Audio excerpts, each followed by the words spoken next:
That's the PC way of saying he's the stoned one. You're wearing 2 pairs of glasses right now. You want to go, kid?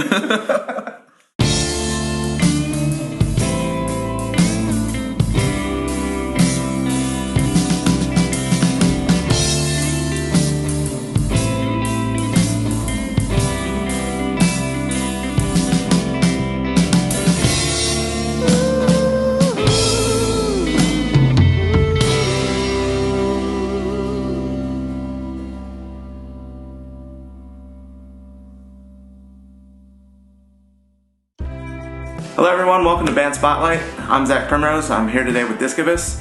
Welcome guys. Hey. Glad to have you here. So first of all, everyone, introduce yourselves. What instrument, name, all that. It starts with Me? you. It starts with God. Well, I'm Josh, and I play guitar. I'm Fitzy, and I play drums. Okay. I'm Josh, and I play bass. Okay, so we're all gonna get really confused about the Josh thing real quick. So I don't know how we're gonna do that, but we'll figure it out. Well, you know. I'm the Josh in not girl pants. Hey, I mean, you wish you could look this good in pants. Alright, so Josh in girl pants and Josh in not girl pants. Okay. There we go. Why do You good with Also, that? Bass Josh, BJ for short. That works. That's a new one.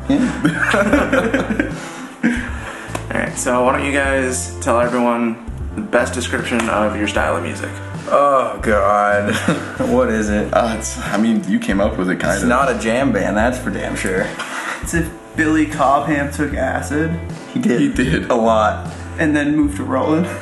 I mean, you know, like, Sure. somewhere, you know, in the 70s, right after bop was happening, fusion came about, and guys like Schofield and Cobham and George Duke and people like that were playing just really fast, high energy, jazz-esque music, but kind of driven by more modern day rock sounds and stuff. Yeah. So, you know, it's in the style of like the real books, you know, so like all of our songs have like a head, which is the kind of the written section that we play through, and then after that it's mostly just improv and soloing. Okay. And then at the end we'll go back to that head, you know, and finish it out, and that's, you know, basically the sound. Cool. Alright, for those of you that don't know, there's gonna be a live performance of a song at the end, so I'm really interested to see how the jamming parts come out, because obviously, front's of course gonna be tight, but it's been a while since I've seen you guys play, so I'm looking forward to it. How about this one? Where did your name come from? That's always a good one. Well, It's also a story. well, before these two were involved, Discavus has gone through some evolutions over the years. It was me and a friend, a guy named Joe Plotz, and he was playing bass, I was playing guitar, and at the time we had an idea that we were going to do a two-piece thing without drums, which we quickly decided was not the case. But when we were first sitting down and going about the idea, we recorded just a CD one night. We sat down and recorded all ideas, like tracked some stuff, just got some stuff down just so we could go show some different people and be like, you interested in playing with us? And I was, you know, very stoned at like 3 or 4 in the morning, and it was a disc of us. You know, on the Gotcha. so I was sitting there writing, and I was being an idiot and spelling it like a moron, and that happened. And then we got some people in, and we started playing, and we were like, "What are we gonna call it?" And we were like, "What about that?" And we Googled it, and it didn't exist already, so it was born. It's really sad that that's the key part in naming bands these days, is has this name existed before? It's a tough one, But, I mean... especially a one-word band name that hasn't happened. Yeah, exactly. They're getting far and few between. But yeah, no, it's a good story. I mean, I've definitely heard way worse ways that band names came about. Like, one of my old bands was literally named after a fucking street sign. Hey, Like, I've heard worse. It was just, oh man, yeah. I have no idea what I'm gonna ask next. I'm not good at interviews, guys. I don't know why I'm doing this. This is a terrible idea. We're not great at interviews either. We can So, just turn we're on into the a same prank page. show, right? I can like pants fits or something. I mean, maybe don't do that. Fair enough. Fits Other a pranks, if you want, go for it. Maybe no eggs, nudity. Anybody? Eggs. Well, you guys have got any big shows or anything coming up? Do we? At the moment, well, I mean, that thing in Ohio, maybe. Yeah, I mean, that might happen, but that's not definitely happening. Yeah. We just pulled the game where we sent the big email blast out to all the colleges in the Northeast, and so we're getting slowly responses from that and starting to fill up the fall season. But we don't got much going on as Discavus at the moment. Discavus plays double, triple, quadruple, whatever duty as Rutland's backing band. So we play with just about everybody, whether it's the three of us or two of us or one of us, somewhere at some point in time. I think someone in the Discavus crowd is playing in Rutland at least once a week, if not more. So every town's got one of those bands. Yeah, we love it. It works out being an instrumental band that just practices without a vocalist all the time, and you just get someone to sing, and you just play slightly softer than them, and then it works. We get money. Yeah. So we got gigs coming up with. We're doing a project with Krishna Guthrie called Discavus. Okay. We're starting to put some feelers out and get some gigs for that. We play with a guy named Chris Collette, and it's called Chris Collette and Damn It All. These two play with Chris Paluto and the Chris Paluto Project. Lots of Chris's, lots of Josh. Yeah, it happens. Rutland's infested. It's disgusting. And I know Chris Paluto. He's a cool guy. So absolutely check out all those projects too, because it's all of our stuff as well. So no matter who you're hiring, we're getting paid, so we're happy. Yeah, money's always nice and really hard to come by as musicians at this point. Yeah. But there's gonna be a lot of awkward silences. I'm just gonna edit them out. This is the perfect. You should just leave them, honestly. Really? Yeah, we'll go for that Zach Galifianakis thing, where it's just awkward in between. Yeah, I mean, first episode makes sense. Yeah, probably keep it colorful fits. Ooh, tasty. Not girl pants, Josh. Yeah. You're being very quiet. I'm the quiet one, man. Alright, well, I'm gonna make you change That's that. the PC way of saying he's the stoned one. You're wearing 2 pairs of glasses right now. You want to go, kid?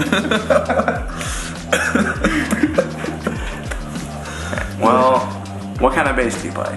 I play sound gear. I use a Gensben's power amp. And my bass cabinet is something me and him built together. We just ripped apart my PA system, ripped apart his guitar cabinet, and put the speakers in the guitar cabinet. And Cool. Yeah, now it sounds pretty sick. Right, the cab you guys are gonna see him playing is my cab, not his. Unfortunately. Yeah, he's too We had lazy to travel carry and anything. stuff, wouldn't fit in the truck. I mean, putting anything in any cabs in a pickup, especially how much it's been raining recently. Oh, we did Yeah. the cover. Oh well, yeah, but With Fitz being in the back and all. Yeah, we keep him in the bed too. Yeah. We have a gig case for him and everything.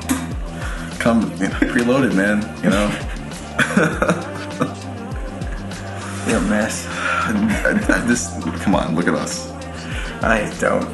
I'm trying not to. this is all being kept in. All of it. I hope so. I hope you people enjoy all the awkward bullshit in between. This is like what it's like between songs that are gigs. Yeah. Haven't mastered that stage banter yet. Oh, right. Us either. I'm trying to get a little foot controller and get some pre-recorded sounds, and we got this light-up gnome. We forgot the fucking gnome. I remember the gnome. Whose fault I remember is that, it just Josh? sitting up on top of the Yeah, that gnome comes everywhere. Stack of I've freaking toured cats. in 9 countries with that gnome. Nice. It's been some places. People, places, everything. But so I want to put a little speaker in his mouth and then get a little footboard of like thanks for coming, fuckers. But just the gnome is standing there with the microphone in front of it, saying all this stuff. I think that would sell. Yeah. I mean, as it was when I saw you guys last time, I saw the gnome. I was dying at that alone. So add another element to it, it's gonna be gold. No, it needs it, definitely. Oh man, we forgot that thing. I can't believe we did. We lost. But the only thing we really love in life is that gnome. Yeah. It's our child. I mean, you guys got the little Mario. That's something at least. Also hers. Okay. Whoever's it is, Yeah, it's it good. works. Definitely better than nothing. It's important. These two are lazy. They don't do anything inviting. It's infighting. Like you're inviting. Yeah. Hey, at least I'm not wearing a Greta Van Fleet shirt. Hey man, they're really hot right now. Yeah, man. Please. That's true. Oh wait, oh shit.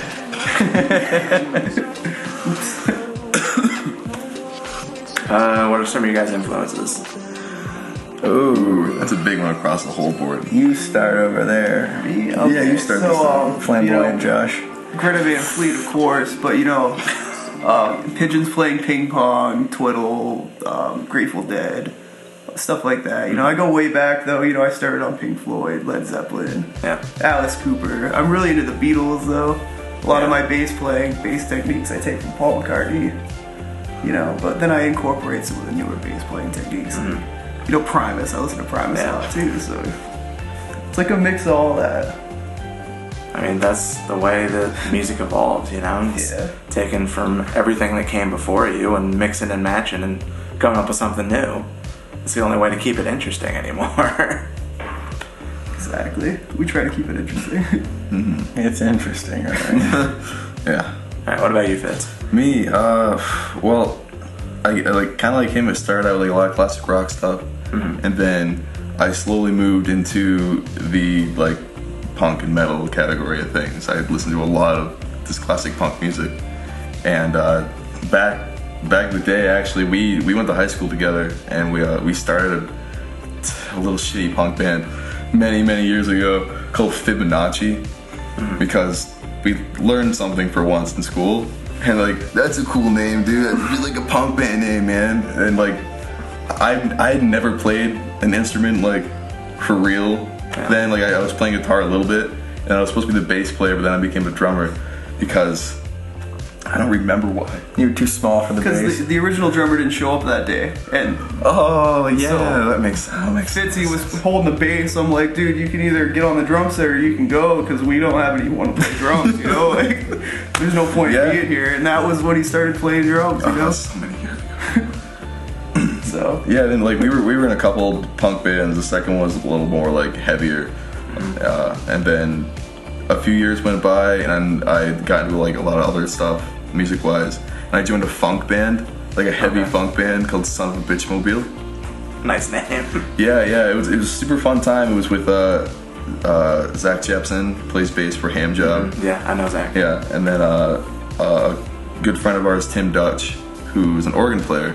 Okay. He's got this double tier electric organ. Cool. And that's how I met Dutchy through Josh, actually, because we would all go to this open mic called Honey Glazed Mondays at, I think, Downtown Bar and Grill? Which is now the Hideaway. Which is now the Hideaway Bar.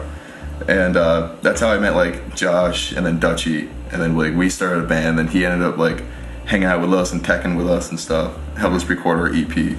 Cool. And then that broke away, and then now now it's a Discavus now.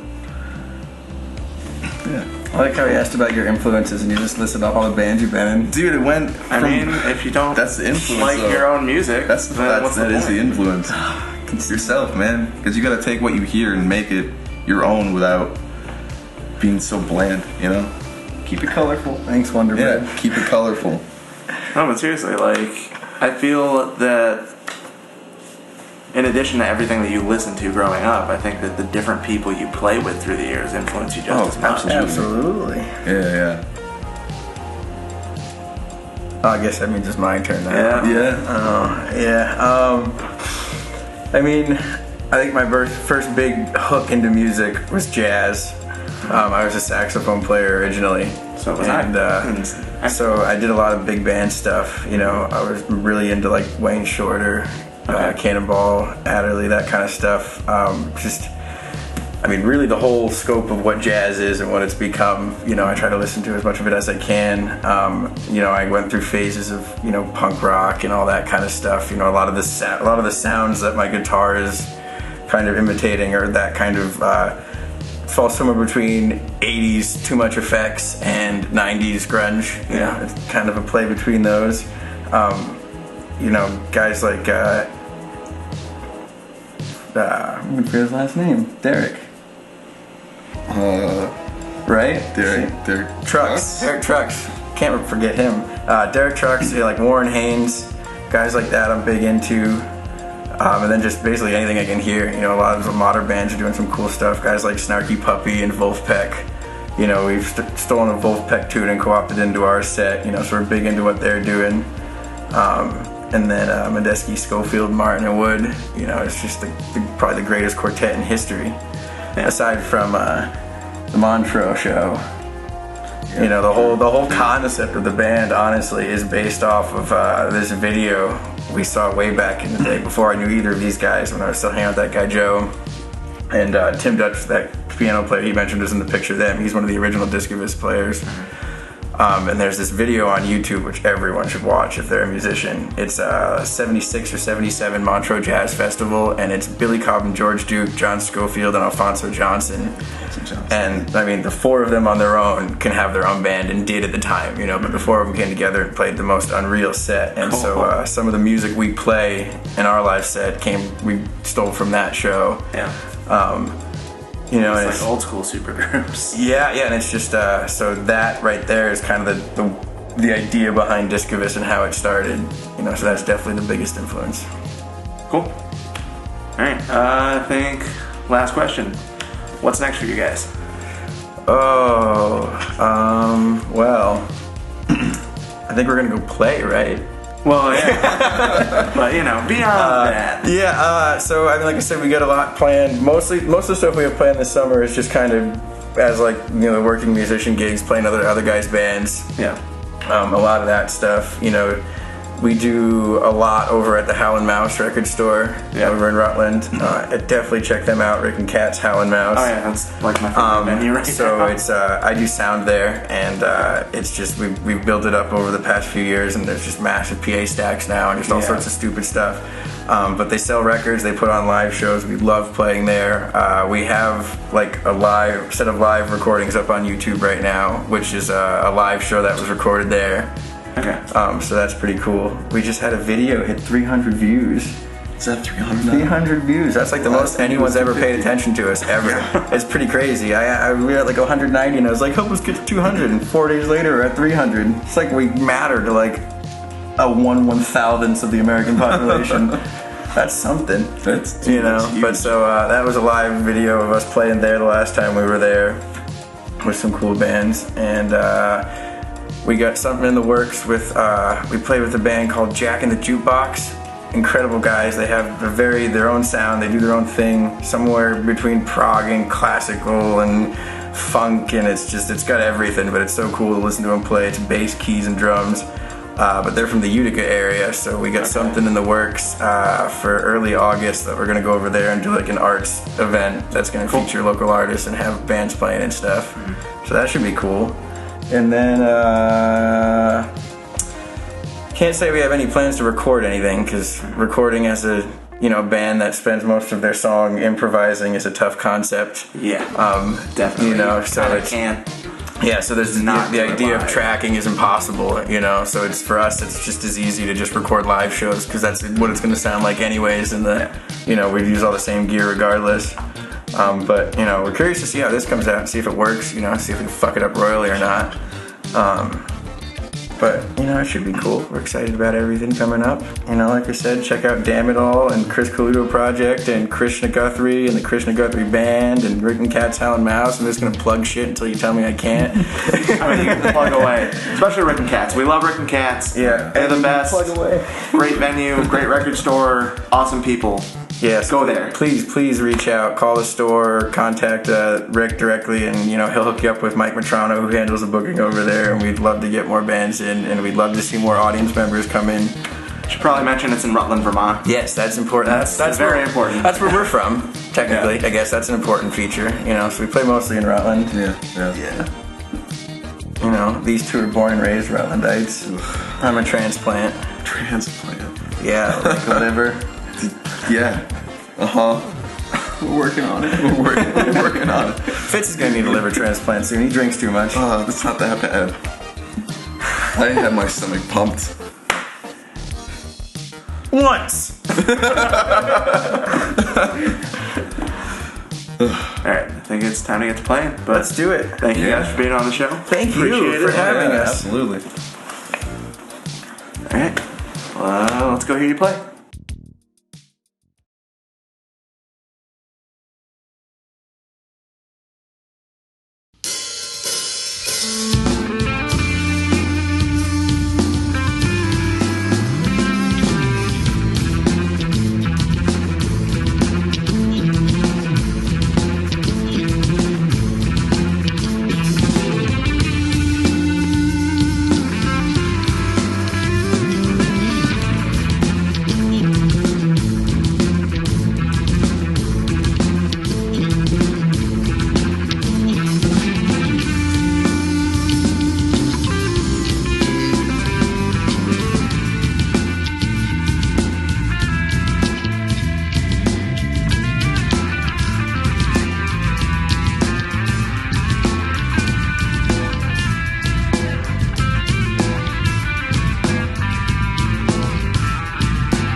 So hope you guys enjoyed that. If you did, there's a lot more interviews coming. We plan to release a new interview every 2 weeks or so.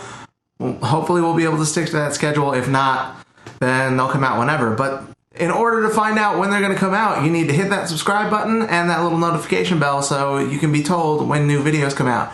If you enjoyed the band, Discavus, that was just on, we're going to link to their Facebook page in the description below. If you could just go there and give them a like, show them your gratitude, show them that you like what they do, and you want to hear more from them. And that's pretty much it. Keep an eye out for the new videos. We'll be doing regular videos as well as the interviews as often as we can. And yeah, thank you guys so much for watching.